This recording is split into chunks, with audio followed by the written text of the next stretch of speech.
అందరికీ నమస్కారం. యునైటెడ్ స్టేట్స్లో పనిచేస్తున్న చాలామంది స్కిల్డ్ ప్రొఫెషనల్స్కి ఎదురయ్యే ఒక పెద్ద ప్రశ్న H1B వీసా మీద 6 ఏళ్లు పూర్తయ్యాక ఏంటి పరిస్థితి అని.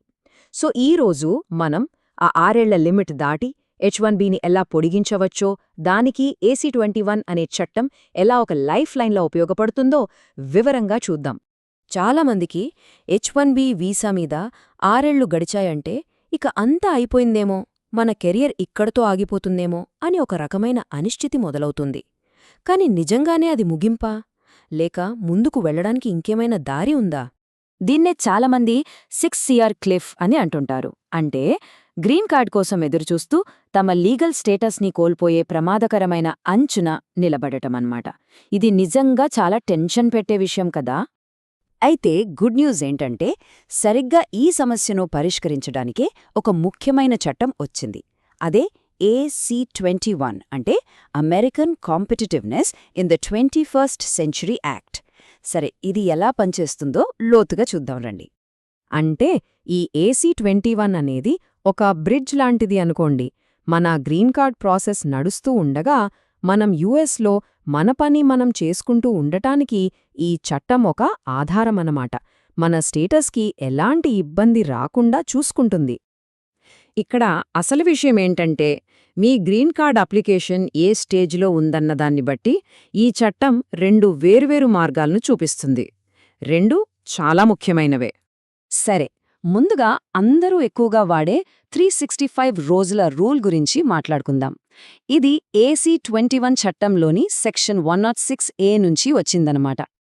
సో సింపుల్గా చెప్పాలంటే, మీ H1B 6 ఏళ్ల లిమిట్ దగ్గర పడుతున్నప్పుడు దానికి కనీసం 1 సంవత్సరం ముందే, అంటే 365 రోజుల ముందే మీ గ్రీన్ కార్డ్ ప్రాసెస్ స్టార్ట్ అయితే చాలు. అప్పుడు మీరు 1 సంవత్సరం ఎక్స్టెన్షన్కి అప్లై చేసుకోవచ్చు. ఇంట్రెస్టింగ్ కదా. ఈ ఎక్స్టెన్షన్ రావాలంటే కొన్ని కండిషన్స్ ఉన్నాయి. అవేంటంటే, ఫస్ట్, మీ లేబర్ సర్టిఫికేషన్ లేదా I-140 పిటిషన్ ఫైల్ చేసి ఉండాలి. సెకండ్, ఫైల్ చేసిన దగ్గర్నుంచి కనీసం 365 రోజులు గడిచి ఉండాలి. ఇక మూడోది, మీ 6 ఏళ్ల లిమిట్ అయిపోకముందే మీరు ఈ ఎక్స్టెన్షన్కి అప్లై చేసుకోవాలి. ఈ 3 చాలా ముఖ్యం. యుఎస్ఏస్ గైడెన్స్ కూడా చాలా క్లియర్గా ఉంది. వాళ్ళేమంటారంటే, మీ గ్రీన్ కార్డ్ అప్లికేషన్ మీద ఏదోక ఫైనల్ డెసిజన్ వచ్చేంతవరకు వాళ్ళు మీకు 1 ఇయర్ ఇంక్రిమెంట్స్లో ఎక్స్టెన్షన్ ఇస్తూనే ఉంటారు. సరే, మరి దీనికి ఏమేం ప్రూఫ్స్ కావాలి? మీ లేబర్ సర్టిఫికేషన్ ఇంకా వ్యాలిడ్ అని చూపించాలి. అలాగే అది 365 డేస్ ముందే ఫైల్ చేశారని ప్రూఫ్ చేయాలి. దీనికోసం DOL వెబ్సైట్ నుంచి స్క్రీన్ ప్రింట్ కానీ, I-140 రిసీప్ట్ నోటీస్ కానీ సరిపోతుంది. ఇక్కడ ఇంకో ముఖ్యమైన విషయం ఏంటంటే, ఈ H1B ఎక్స్టెన్షన్ అనేది కేవలం H1B హోల్డర్కే కాదు, వాళ్ళ డిపెండెంట్స్కి కూడా చాలా కీలకం. ఎందుకంటే ఈ ఎక్స్టెన్షన్ వచ్చినప్పుడే H4 వీసా మీద ఉన్న స్పౌస్కి వర్క్ పర్మిట్ అంటే EAD వచ్చే అవకాశం ఉంటుంది. సరే, ఇదంతా అప్లికేషన్ పెండింగ్లో ఉంటే, మరి ఒకవేళ మీ I-140 అప్రూవ్ అయిపోయి వీసా నంబర్ కోసం వెయిట్ చేస్తుంటే పరిస్థితి ఏంటి? దానికి కూడా AC21లో ఒక సొల్యూషన్ ఉంది. దీన్నే బ్యాక్లాగ్ రూల్ అంటారు.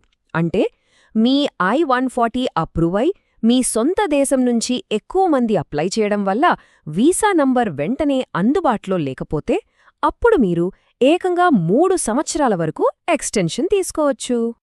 చూడండి, ఈ 2 రూల్స్కి తేడా చాలా సింపుల్. 365 రోజుల రూల్ అనేది మీ కేస్ పెండింగ్లో ఉన్నప్పుడు వర్తిస్తుంది. అప్పుడు 1 ఇయర్ ఎక్స్టెన్షన్ వస్తుంది. అదే బ్యాక్లాగ్ రూల్ అయితే మీ కేస్ అప్రూవ్ అయ్యాక వీసా నంబర్ కోసం వెయిట్ చేస్తున్నప్పుడు వర్తిస్తుంది. అప్పుడు 3 సంవత్సరాల వరకు ఎక్స్టెన్షన్ వస్తుంది. సో పెండింగ్ వర్సెస్ అప్రూవ్డ్, అదనమాట తేడా. సరే, ఈ 2 పద్ధతుల్లో ఎక్స్టెన్షన్ అప్లై చేసేటప్పుడు మనం గుర్తుంచుకోవాల్సిన కొన్ని మెయిన్ పాయింట్స్ చూద్దాం. ఒక్క విషయం మాత్రం ఖచ్చితంగా గుర్తుంచుకోవాలి. మీ గ్రీన్ కార్డ్ అప్లికేషన్ మీద ఏదైనా ఫైనల్ డెసిషన్ వస్తే, అది రిజెక్ట్ అయినా, క్యాన్సిల్ అయినా లేదా ఫైనల్గా అప్రూవ్ అయినా, ఆ క్షణం నుంచి మీరు ఇక AC21 కింద ఎక్స్టెన్షన్స్ తీసుకోలేరు. ఇంకొకసారి క్లియర్గా చూద్దాం. 365 రోజుల రూల్ అయితే LC లేదా I-14 పెండింగ్లో ఉంటే అప్లై అవుతుంది. 1 ఇయర్ ఎక్స్టెన్షన్ వస్తుంది. అదే బ్యాక్లాగ్ రూల్ అయితే I-14 అప్రూవ్ అయ్యి వీసా అందుబాటులో లేనప్పుడు అప్లై అవుతుంది. అప్పుడు 3 సంవత్సరాల వరకు ఎక్స్టెన్షన్ వస్తుంది. రెండింటికి కావాల్సిన డాక్యుమెంట్స్ కూడా వేరువేరుగా ఉంటాయి. చూసారుగా, ఇమిగ్రేషన్ ప్రాసెస్ అనేది ఒక స్ప్రింట్ కాదు, అదొక మారథాన్ లాంటిది. ఈ AC21 నియమాలను సరిగా అర్థం చేసుకోవటం వల్ల మీ ప్రయాణంలో తర్వాతి అడుగు ఏంటో మీరు కాస్త ధైర్యంగా ప్లాన్ చేసుకోగలరు. ఇది మీ అమెరికన్ డ్రీమ్ని నిజం చేసుకునే దారిలో మీకెంతో సహాయపడుతుంది.